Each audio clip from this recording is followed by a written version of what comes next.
Hi, I'm Iris Matthews, a romance author, and happy Valentine's Day to those who celebrate. Today, I want to talk about not love, but women's place in romance. And we're still going to do that in the context of Lisa Kleypas's 1994 novel Dreaming of You.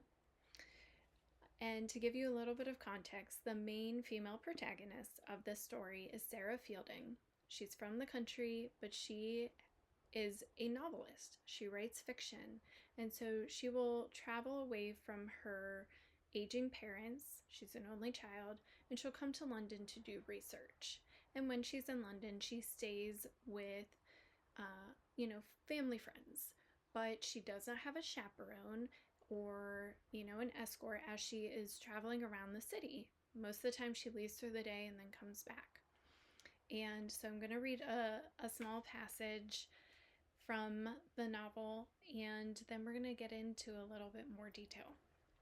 So Sarah has just come home late, and she's disheveled and a bit of a mess. In response to the multitude of questions, Sarah had replied mildly that there was nothing to worry about. She had been occupied with research for her novel. Finally, Mrs. Goodman had given up. I see, she said darkly, that what your mother wrote to me is true. Beneath that quiet surface is a stubborn, secretive nature. My mother wrote that? Sarah asked in surprise. What she said amounts to the same thing. She wrote that you're in the habit of doing whatever you wish, no matter how eccentric, and that you rarely answer any questions, starting with the words where and why. Sarah grinned at that. A long time ago, I learned not to explain things to people. It misleads them into thinking they're entitled to know everything I do.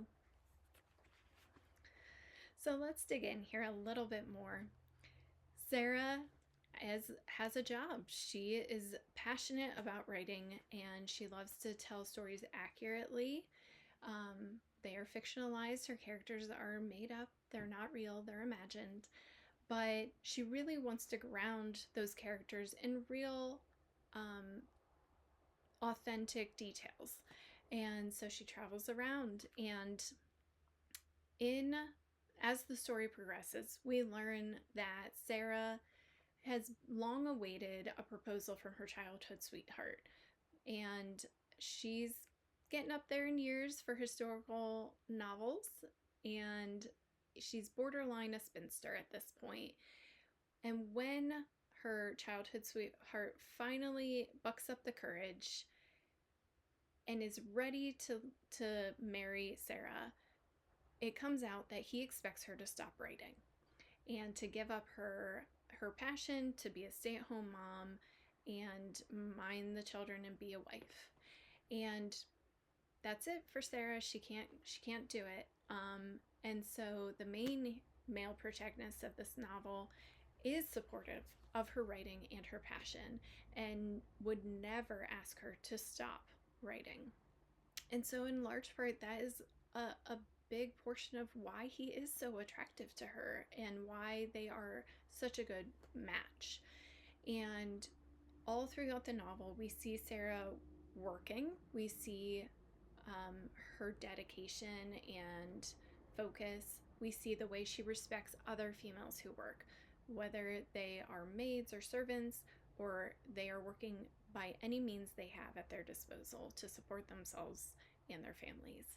And she is quite respectful of all women. And there's so much good work in this novel regarding working women throughout history. And I think that it is important to remember that historical romance novels are both entertainment and education. You do get to learn a little bit about history, and it's a good reminder that women have always worked, and that there have always been people who needed to support others in their lives. But it's also a reflection of modern sensibilities in some ways, and a reminder that women don't have to explain themselves. We should be able to follow our passions and work, and that our voices are important and should be heard.